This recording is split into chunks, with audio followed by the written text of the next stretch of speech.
Ok, vamos lá, vamos iniciar aqui a nossa da aula 1, certo? Aula 1 do curso de Geometria Analítica e Vetores, do curso de Licenciatura Plena em Matemática da Universidade Federal do Pará. Bem, esse curso será ministrado pelo professor Wilson Rodrigues Oliveira e terá como monitor o aluno Augusto César, tá? Bem, no tópico 1, nós iniciaremos justamente falando de vetores, tá? Então, para que a gente possa entender melhor, fazer uma abordagem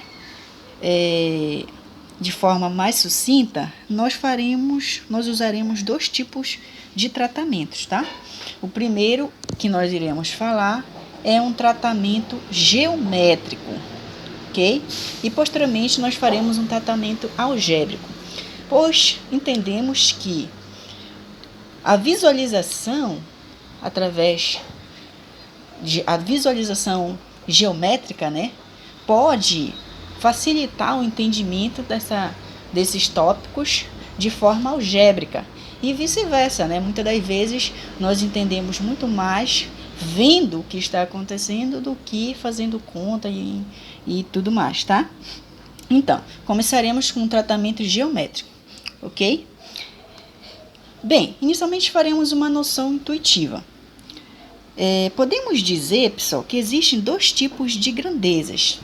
As grandezas escalares, ok? Quais são essas grandezas? São aquelas que ficam completamente definidas por apenas um número real, com a sua unidade de medida pré-estabelecida, podemos dizer, tá? Ou seja, em curtas palavras, são aquelas que são caracterizadas por números, certo? E muitas grandezas são caracterizadas apenas pelo seu módulo, ou seja, apenas pelo número correspondente a ele, de acordo com a unidade de medida, ok? Por exemplo, o comprimento, muitas das vezes falamos, aquela mesa tal possui 5 metros de comprimento, tá? Aquele terreno possui 20 metros de área, certo? O volume da caixa da água é 1000 litros, enfim. Então, a gente pode caracterizar várias grandezas do mundo real apenas pelo seu módulo, ou seja, conhecendo o seu módulo, nós podemos caracterizar essas grandezas. Essas grandezas são chamadas de grandezas escalares. No entanto, pessoal, existem outras grandezas que não ficam completamente definidas apenas pelo seu módulo, ou seja, pelo número com a sua unidade correspondente. Neste caso, uma perfeita caracterização desta grandeza faz-se necessário conhecer não só o seu módulo, ou seja, o seu comprimento ou a intensidade, mas também conhecer a sua direção e o seu sentido. Então, aqui, nesta grandeza, nós já precisaríamos caracterizar, ou seja, faz-se necessário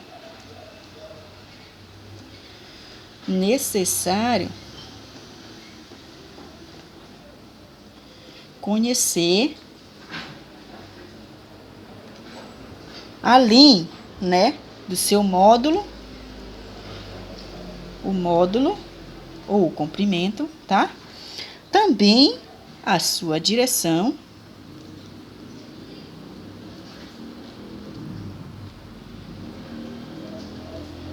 e sentido, ok? Então, aqui, pessoal, nesse novo tipo de grandeza, as grandezas vetoriais, somente o módulo não caracteriza a grandeza. Nós precisamos conhecer exatamente, além do módulo, a sua direção e o sentido. Por exemplo, quais grandezas nós poderíamos citar? A força, né? A força imposta por determinado. Você precisaria saber, essa força atua em que direção, em que sentido, né? A velocidade também você precisa saber. Aquele corpo está indo com velocidade tal, mas em que sentido, em que direção, certo? A aceleração. Então, essas novas grandezas são exemplos de grandezas vetoriais, dentre outras, tá? Ok, pessoal. Então, para que a gente possa avançar aqui o nosso estudo, vamos dar alguma ideia de direção e sentido, tá? Ideia de direção e sentido.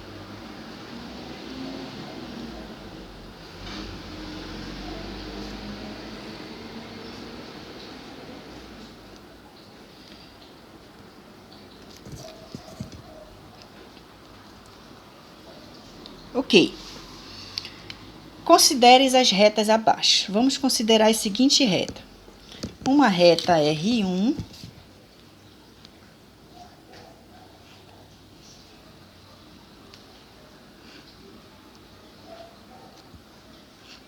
tá? Essa reta aqui eu vou denominar de R1. Aqui a R2 e a nossa reta R3, ok? Observe que a reta R1 determina ou define uma direção, certo? Ou seja, a direção é essa, ok? Então, ela está determinando uma direção. Já a reta R2, ela determina outra direção. Nós podemos observar, ela está indo nesta direção, ok? Só que a direção da reta R1 é diferente da direção da reta R2, ok?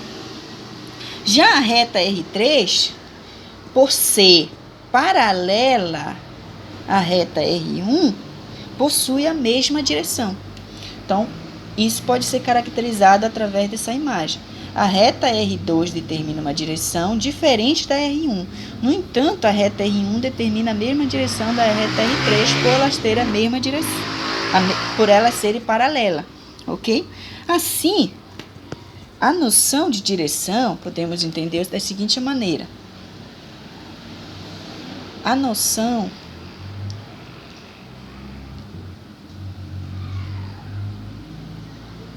de direção é dada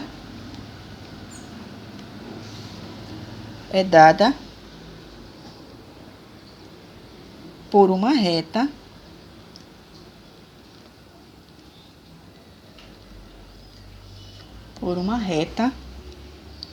e por todas as que lhes são paralelas. As que lhes são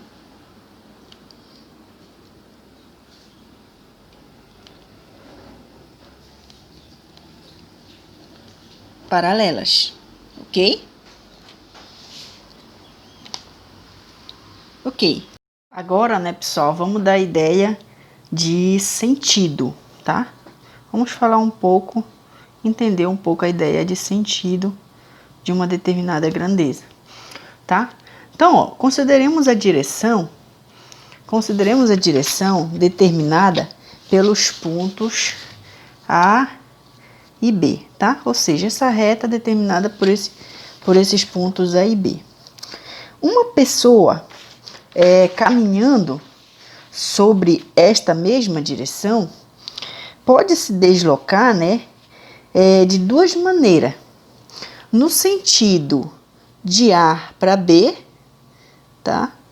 Ou no sentido de B para A, ok? Ou seja, portanto, podemos dizer que cada direção determina dois sentidos, tá? Pode associar dois sentidos. Então, cada direção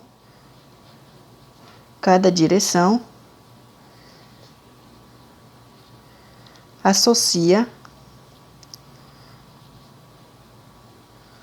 dois sentidos, ok? Perfeito.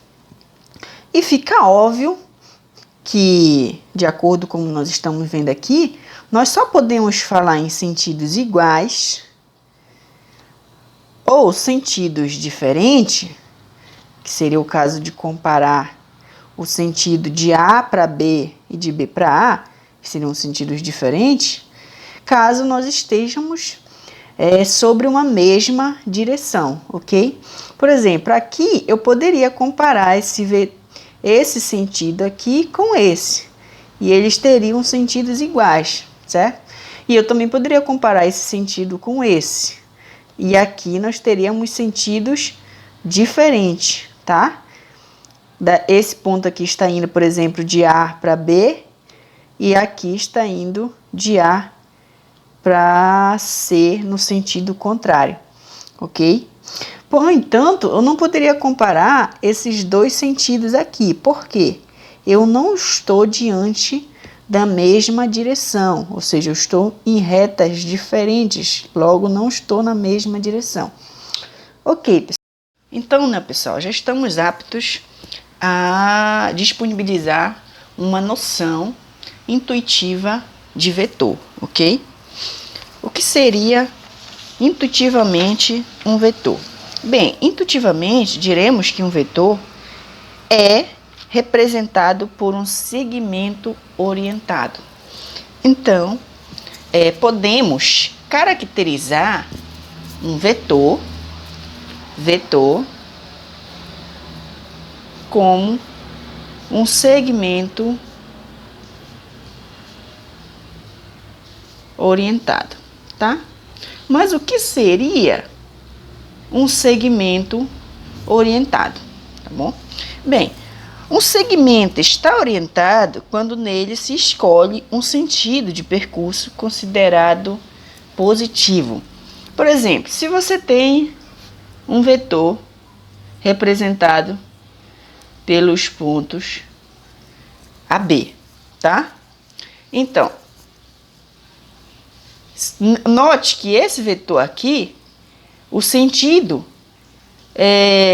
está disponibilizado. O sentido que eu estou indo é de A para B, tá? Então, qualquer direção, a partir do momento que você dispõe de um sentido, essa direção, esse segmento aqui, é considerado como um vetor, tá bom? Ok. E uma outra coisa é o seguinte: segmentos orientados de mesmo comprimento, mesma direção e o mesmo sentido são representantes de um mesmo vetor, ok? Por exemplo, se você tome o vetor AB, aí você considera um outro vetor.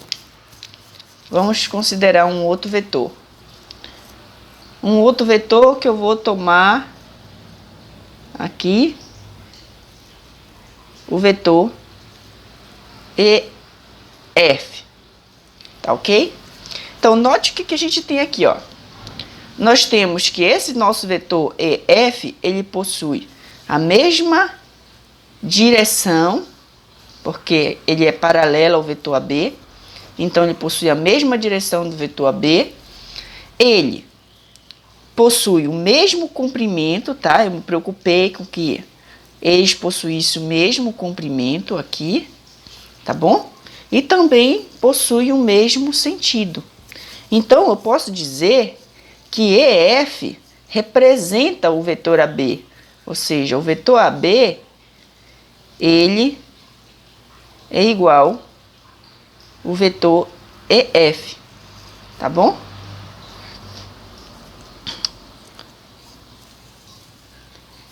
Isso você pode observar também que se eu fosse comparar esses dois, isso não seria possível. Por quê?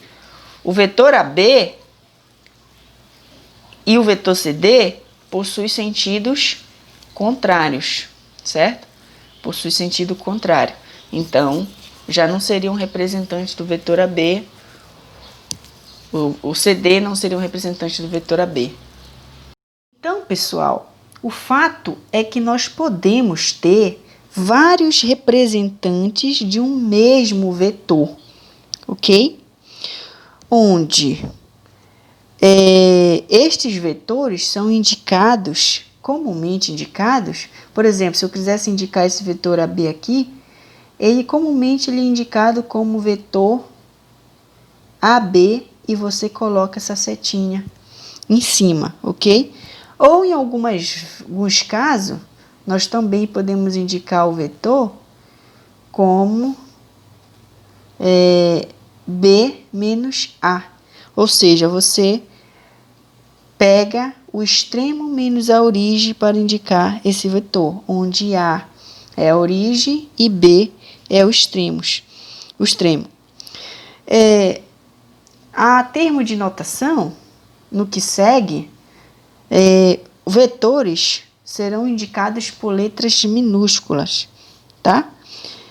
Encimados por uma flecha, tal como, por exemplo, se eu quisesse indicar um vetor V, eu escreveria o vetor V, ou seja, a letra minúscula encimado por uma flecha, ok?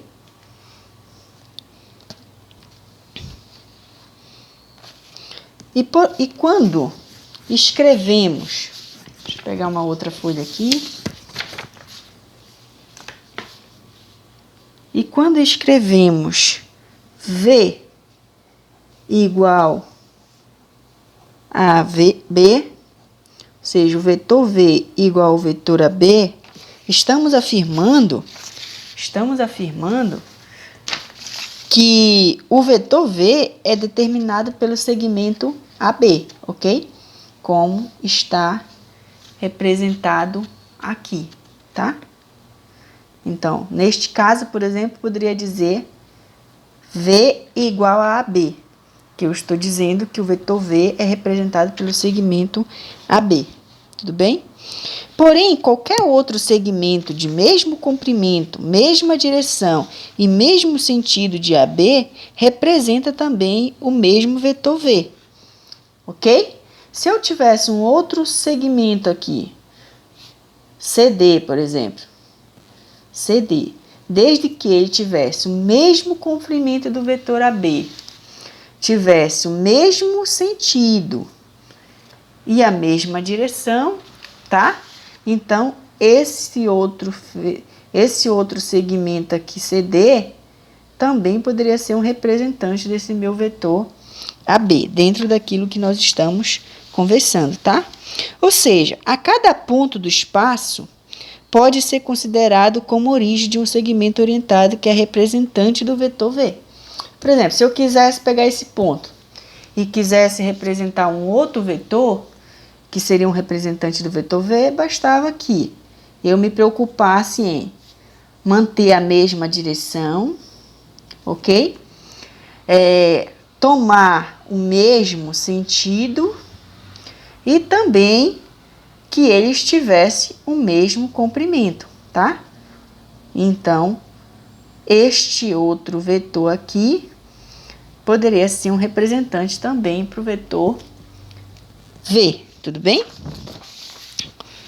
Vamos lá, vamos ver. E isto, né? Isto motiva, né, a denominação de vetor como vetor livre.